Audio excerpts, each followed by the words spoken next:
Para ca kohësh u bë lajm që një çoban nga India kulloste baktit në Shqipëri.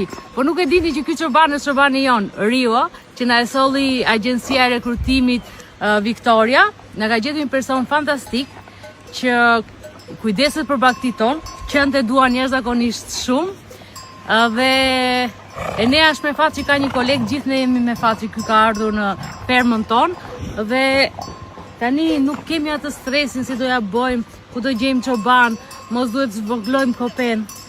Falë Rios. Hello. Hello. Hello. Do you like Albania? Yes, I like it Albania. I like this place, this peaceful place. I like a village place. Like it. I like it. Rio sapo na tha që do të qëndrojë edhe 2 vite tjera. Kështu që ky mendon që është me fat që është këtu tek ne, po dhe ne jemi shumë me fat që na ka ardhur në ferm. Edhe mendoj që ne shqiptarët duhet të tregojmë bujarin ton, jo vetëm kur na vin turistë që na pagojmë, po dhe kur kemi punëtor si Rio që tashmë është një realitet në Shqipëri.